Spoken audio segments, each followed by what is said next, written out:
know, with just the inception of Uncharted, we wanted to create a playable summer blockbuster. We've always rooted it in, it's character-driven, story-based, action-adventure shooter.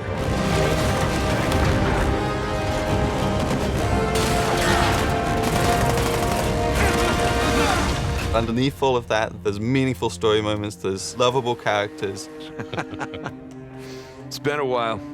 Too long, boyo. The heart is Nathan Drake and the cast of characters that surround him. This was somebody who was vulnerable. I remember the first time that we did a punching thing, and I said, hey, what if I hit him and it hurt?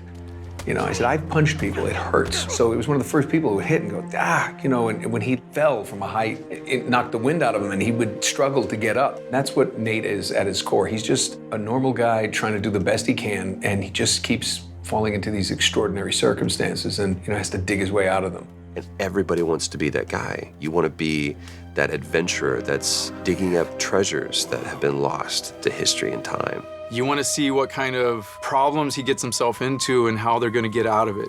And you get to be part of that adventure, like, how am I going to get them out of that? With Uncharted 1, you know, that was our first game on the PlayStation 3. We moved away from Jak and Daxter. It was a brand new IP, and it felt like we really have something to prove here. It was like, create a character that moves believably, that has a realistic weight, but also is fluid and responsive. And that is just about the most difficult thing you can ask. Drake was kind of like, he was kind of a little newer to the game.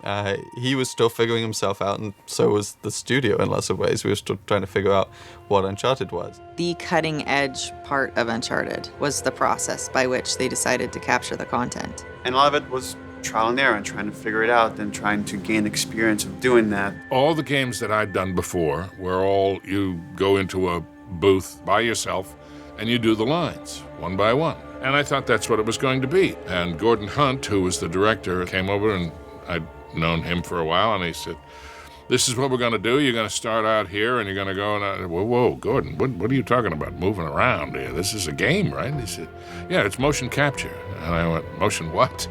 And I think, you know, especially 10 years ago when this started, that was something that people never saw. And we had this idea of the game was going to be 3 pillars. It was going to be combat, traversal, and puzzles. And now it felt like with Uncharted 2, we really have something to prove. Let's tell a more complex story. Let's get deeper into who this character is. Let's show some of his flaws. Let's get into some of his vulnerabilities, his insecurities as a character.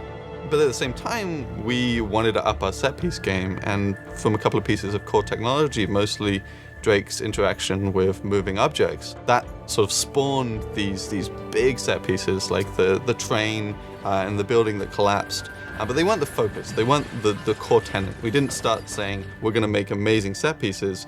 We started saying, we're going to make core gameplay that's really, really solid to play.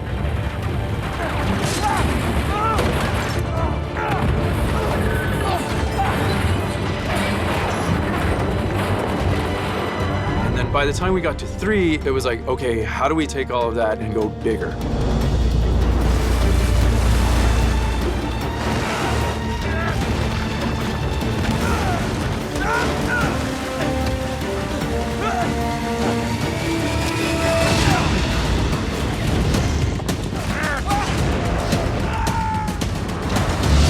Last of Us to me was refreshing because you could get away from that spectacle. You could think more on like a very intimate character level and gain an experience with something that, again, as a team we were uncomfortable with. We've never done something like that before. We've never tackled a genre like that before. We tried to take those big over-the-top set pieces and we tried to couple them in with pivotal points in the story so that when a big event happens to our characters or the relationships with those characters, that we really wanted to play those out. The ideal for us is that when you're playing the game and the character's going through an emotion on the screen, that we've made you feel that emotion. One thing that we really learned from The Last of Us and kind of experimented with and got really good results from is just allowing the player to just poke around in an intriguing environment. You know, talk to people, have these kind of side conversations with your buddies or with your allies and stuff that give the player this slow time to really make themselves a part of this world. Hey, you like that? Huh? Nate, tower. It's Sully, come on, it's a lemur. Come on, come say hi. Something that we really felt like we learned a lot on The Last of Us is the relationship between Joel and Ellie, and how it's not just Joel doing everything, but Ellie is a big part of it as well. And it feels so satisfying when she helps him out at the last minute, right when you need it. It really resonated with us, and we really want to incorporate that type of feeling as well with the characters that you travel the story with. We want them to be there with you and helping you, and you guys working together as a team. After making The Last of Us, I think that influenced a lot in making a more personal story with Uncharted. But at the same time, you know, we love Uncharted. This is still the Uncharted that you've always loved. It's just there's more layers to it now.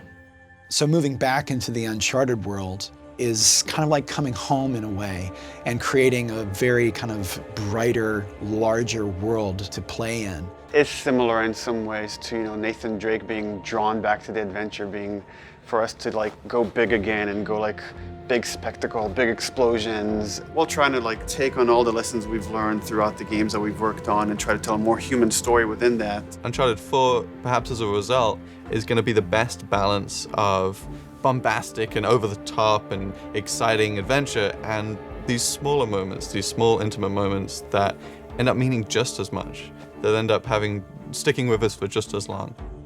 I think there's a lot of responsibility for us to be true to what has come before with Uncharted. The last 3 games were these amazing adventures, and now that we're doing the 4th one, which may be the final chapter, there's a lot of respect that the characters have earned. There's a lot of emotion that we've invested in these guys and gals over the years, and a lot of hard work that's gone into to make it all possible.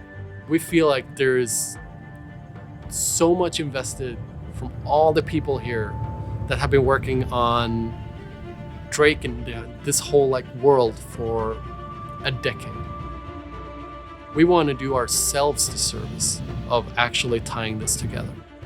And I think there is some responsibility there to take it seriously, to tell the story of these characters honestly, because there are so many people that take such joy in it, that our responsibility is to then make sure that they're getting the best possible game we can make. And that's constantly as a team, you're seeing how every department pushes the other one, and we strive for nothing less than perfection. Even though we'll never achieve it, we're constantly shooting for that.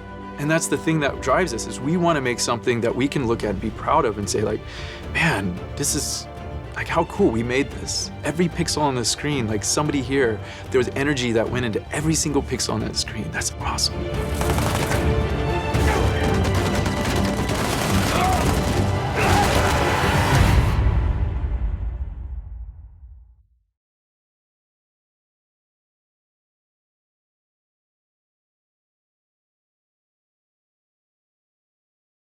PS4 for the players.